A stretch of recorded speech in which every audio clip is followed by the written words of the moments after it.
کر کہیں گے اور کوئی کام ہی نہیں تمہارا.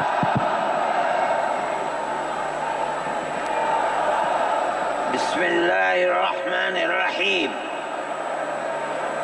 الحمد للہ نحمده ونستعینه ونستغفره ونؤمن به ونتوکل علیہ ونعوذ باللہ من شرور انفسنا ومن سیئات اعمالنا من يهده الله فلا مضل له ومن يضلله فلا هادي له ونشهد أن لا إله إلا الله وحده لا شريك له ونشهد أن سيدنا ومولانا محمدا عبده ورسوله.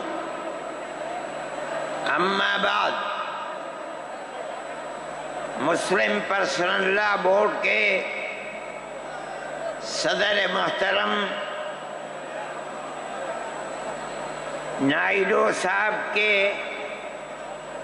نائب صدر اور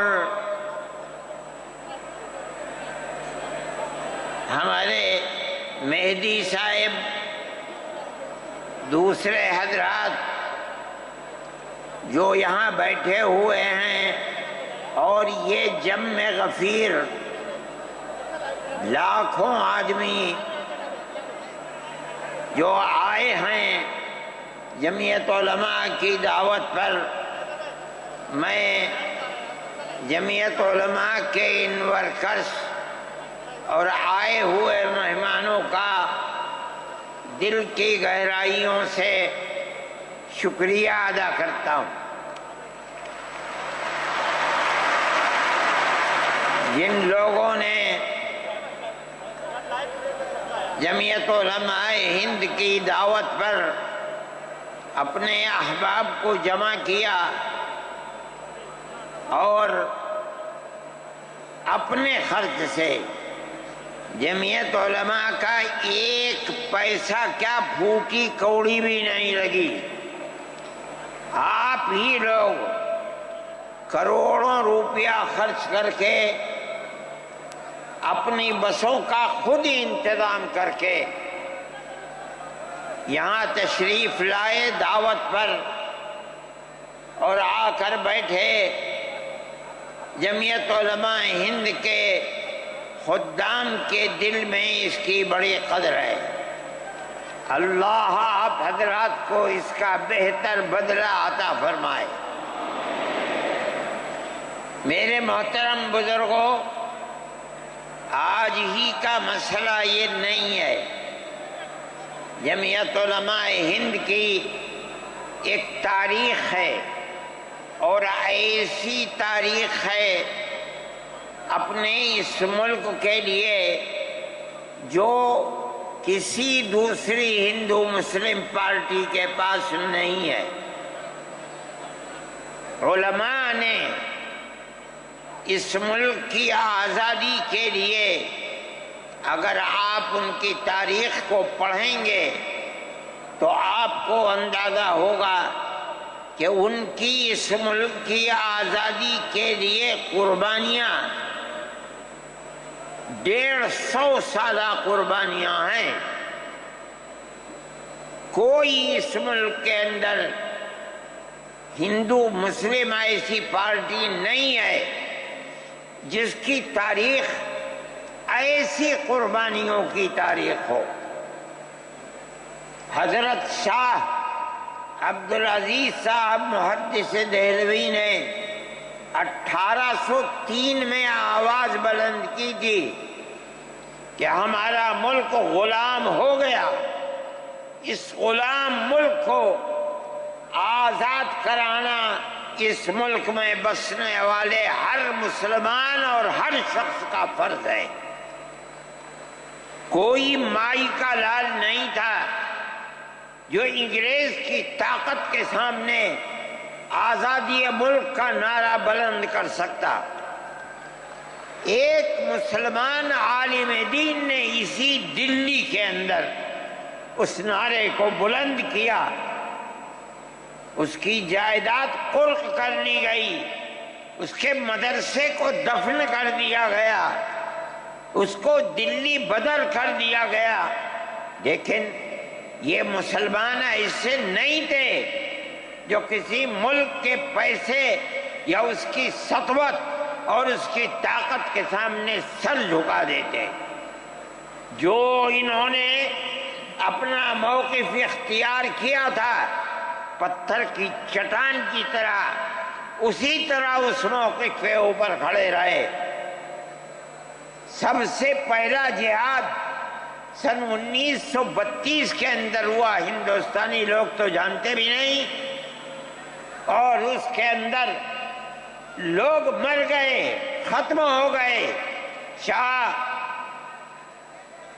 عبدالعزیز صاحب کے رشتے کے، ان کے قریب، ان کے اولاد میں شاہ اسماعیل شہید اور رائے بریلی کے شاہ احمد شہید، دونوں کے دونوں ختم ہو گئے، شہید ہو گئے بالا کوٹ کے میدان میں۔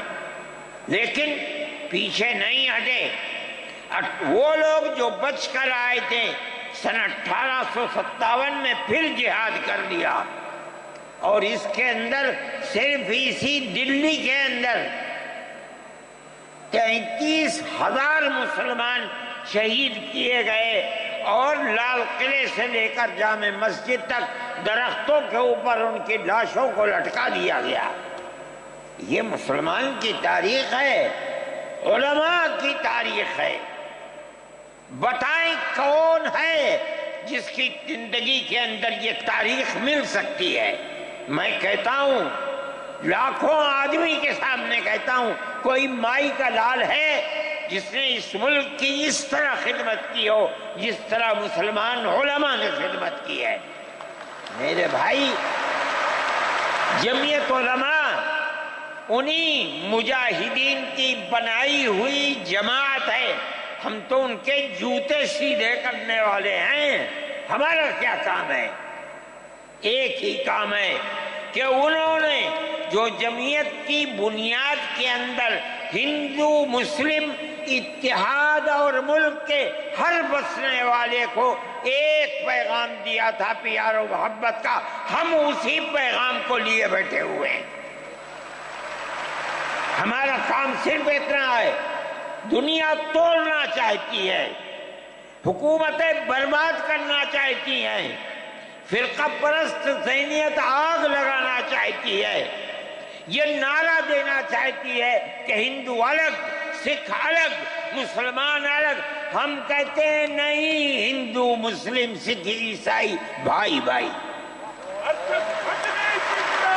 یہ ہمارا پیغام نہیں ہے، ان بزرگوں کا پیغام ہے جنہوں نے پھانسیوں کے تختوں کو چوما، اپنے اس ملک کے لیے چوما ہے، اس کی آزادی کے لیے چوما ہے۔ اس ملک کے اندر یگانگت اتحاد جس کو آج آگ لگایا جا رہا ہے، ہمارے بزرگوں نے اسی اتحاد کے لیے اپنی قیمتی جانوں کو قربان کیا ہے، اور ان کا مقصد یہ تھا کہ ملک آزاد ہو جائے۔ حکومت ایسی بننی چاہیے جو حکومت سیکولر حکومت ہو، کسی کا حق نہ جائے۔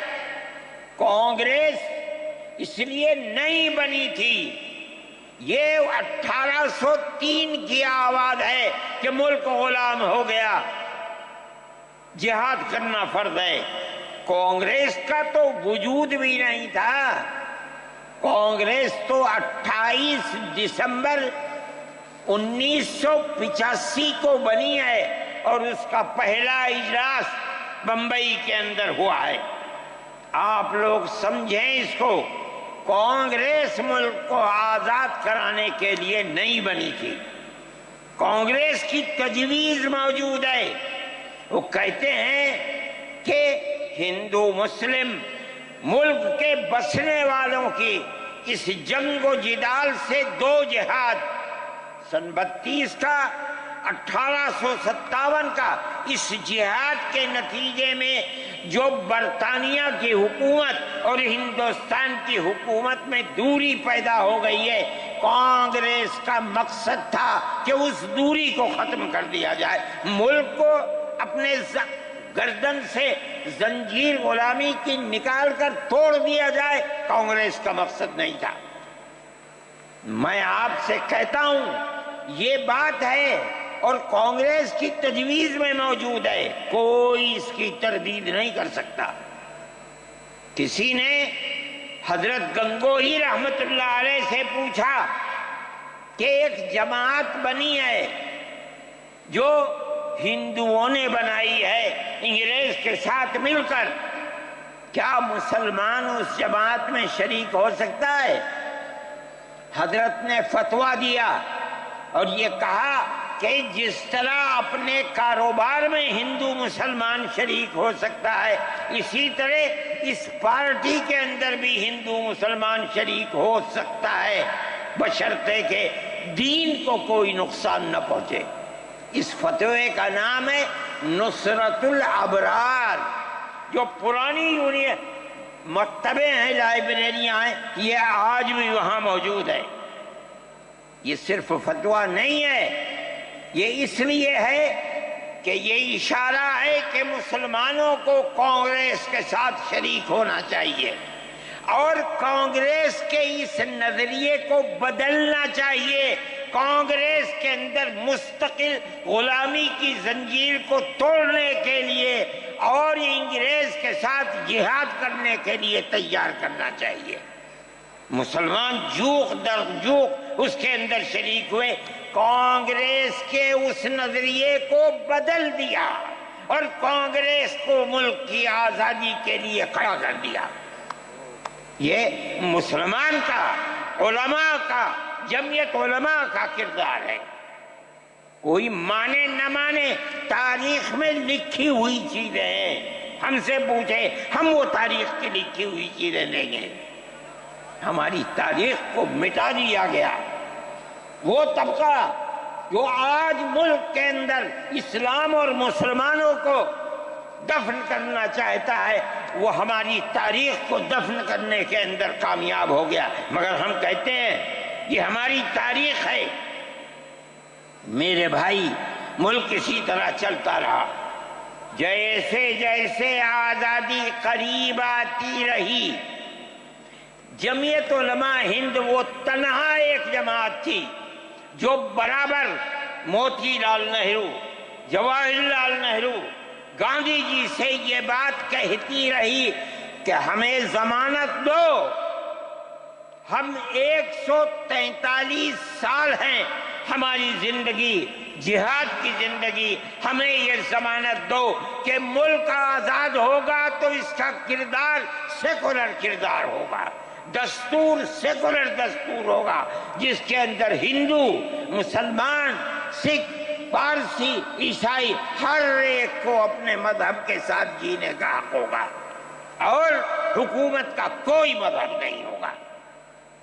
ہمارے پاس تجویزیں موجود ہیں، برابر ہمیں مفتی کفایت اللہ صاحب جو جمعیت علماء کے اس وقت صدر تھے، نام لے کر ان کے پاس موتی لال نہرو، گاندھی جی، یہ لوگ اپنی ورکنگ کمیٹیوں کی تجاویز بھیجتے ہیں، مفتی صاحب کرم فرما، مفتی صاحب یہ ہے کہ ہمارا ملک جب آزاد ہوگا ہم گارنٹی دیتے ہیں کہ ملک سیکولر ملک ہوگا۔ اس کا کیا مطلب ہے؟ ہمارا کردار، ہمارا مذہب، ہمارا وقت، ہر چیز آزاد رہے گا، مسلمان جس طرح چاہے گا اپنی زندگی گزارے گا، اپنے مذہب کو سینے سے لگا کر زندگی گزارے گا۔ میں یہ بات صرف ہوائی نہیں کہہ رہا ہوں، آپ غور سے اس تحریر کا ایک ایک لفظ سنیں۔ ہری پور ضلع سورت کا اجلاس عام جو 19، 20، 21 فروری 1938 میں 47 میں ملک آزاد ہوا، یہ اجلاس 1938 میں، اس سے بھی 9 سال پہلے، یعنی آج کے مقابلے میں 80 سال پہلے یہ اجلاس ہوا تھا۔ اس کے اندر تجویز دیکھیے آپ، ورکنگ کمیٹی نے 1937 میں اپنی کلکتے کی میٹنگ میں اقلیتوں کے حقوق پر جو تجویز پاس کی تھی اسے یہ کانگریس منظور کرتی ہے، اس وقت کی بات ہے، اور نئے سرے سے اعلان کرتی ہے کہ ہندوستان کی اقلیتوں کے تمدنی، مذہبی اور لسانی حقوق کی حفاظت کرنا کانگریس کا پہلا فرض اور بنیادی پالیسی ہے، تاکہ حکومت کی کسی بھی ایسی اسکیم میں جس میں کانگریس شریک ہو، اقلیتوں کو ترقی اور نشو و نما کا زیادہ سے زیادہ موقع مل سکے۔ آپ الفاظ پر غور کیجئے، اور وہ قوم کی سیاسی، اقتصادی اور کلچرل زندگی میں پورا حصہ لے سکے۔ اس کے بعد اس بنیاد پر مسلمانوں کو مطمئن رہنا چاہیے کہ آزاد ہندوستان کی حکومت میں ان کا مذہب، مذہبی فرائض، اذان، نماز، جمعہ، عید، روزہ، حج، زکوٰۃ، مذہبی تبلیغ، مساجد، مقابر، قربانی، مذہبی جلوس، مذہبی جلسے وغیرہ جملہ مذہبی رسوم اور مذہبی ادارے محفوظ ہوں گے، اور اسی طرح ان کی تہذیب و تمدن، ان کے تعلیمی ادارے، خانقاہیں، امام باڑے، عیدگاہیں، تکیے، کربلائیں، آثار قدیمہ، اوقاف وغیرہ سب محفوظ ہوں گے، اور اسی طرح ان کی زبان، ان کی شاعری، رسم الخط وغیرہ سب کے سب آزاد اور محفوظ ہوں گے، کسی پر کوئی رکاوٹ اور قید نہ ہوگی۔ جو میں آپ سے کہہ رہا ہوں، آپ دیکھیے، یو پی کانگریس کا شائع کردہ election board, National Herald press, Lucknow, 1946 کے اندر، شاید 10 فروری ہے جو میں نے نقل کیا ہے، وہ مٹا ہوا تھا، اس کے اندر یہ بلیٹن شائع ہوا ہے۔ میں کہتا ہوں کہ ہندوستان کی جمعیت علماء کے بار بار کھچوکے لگانے پر وعدہ کرو کہ ملک سیکولر ملک ہے، وہ وعدہ کرتے چلتے ہیں۔ میں آج آپ سے پوچھتا ہوں کہ اس میں سب سے پہلی چیز ہے کہ مسلمانوں کا مذہب اور مذہبی فرائض محفوظ رہیں گے۔ آج میں پوچھتا ہوں، ملک کی آزادی کو 70-80 سال ہو رہے ہیں، بتائیے کیا محفوظ ہے مسلمانوں کا؟ آپ مذہب محفوظ ہے مسلمانوں کا؟ کیا آپ نے مسلمان مذہب کا مسئلہ قرآن و حدیث سے ثابت ہے؟ آپ جو کچھ کر سکتے تھے آپ نے نکاح اور طلاق کے اندر کر دیا، مذہب کہاں محفوظ ہے؟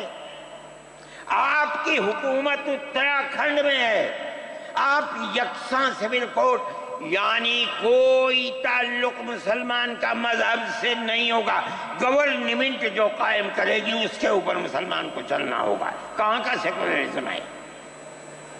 کیا مسلمان اس پر اطمینان کر سکتا ہے؟ آپ کی زندگی اور آپ کی حکومت کا بنیادی ناپاک پتھر یہ ہے کہ مسلمان کو اپنے مذہب سے آپ دور کر دیں۔ کیا آپ اسے قبول کریں گے؟ یہ آج کی حکومت کا یہ مسئلہ ہے۔ مذہبی فرائض کہاں کے آپ زندہ رہ گئے؟ آج آپ نے مسئلہ بنایا ہے کہ اتراکھنڈ کی ریاست اور شہروں کے اندر مسلمان جو 50 سال سے آباد ہے، آباد بھی نہیں رہ سکے گا۔ یہ آپ کا کردار ہے، یہ تصویر ہے اور ناپاک تصویر ہے۔ ہم کہتے ہیں جس تصویر کو آپ پیش کر رہے ہیں یہ تصویر سیکولر دستور کی تصویر نہیں ہے۔ ہمارا آج کا یہ کنونشن سیکولر دستور کی حفاظت کے لیے ہے۔ کہاں ہے جی؟ کیا کر رہے ہو؟ اس ملک کو، ملک میں رہنے والوں کے لیے جہنم بنا رہے ہو۔ جمعیت علماء اس کو قبول نہیں کرتی۔ ہم تو کہہ رہے ہیں اس بات کو، کسی کی زبان اٹھتی ہو یا نہ اٹھتی ہو، لیکن ہم کہتے ہیں کہ جو ہو رہا ہے وہ ملک کو آگ لگانے کے لیے، دستور کو آگ لگانے کے لیے ہو رہا ہے۔ جمعیت علماء اسے قبول نہیں کرے گی۔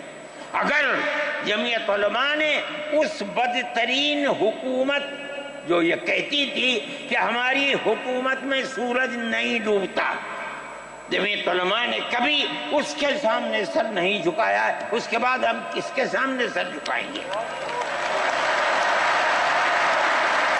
ہمارا سر صرف ایک اللہ کے سامنے جھکتا ہے اور کسی کے سامنے نہیں جھکتا۔ میرے بھائی، آپ ایک اس کو لیتے ہیں، میں کہتا ہوں اے تو بیٹھا، آپ کیا کہتے ہیں؟ اس کے اندر جہاں ہے وہاں اسی طریقے سے اوقاف وغیرہ سب محفوظ ہوں گے۔ اوقاف محفوظ ہیں، یہ آپ کے سامنے حضرت مولانا بیٹھے ہوئے ہیں، تقریر کی ہے۔ اوقاف کو ہڑپنا چاہتے ہیں۔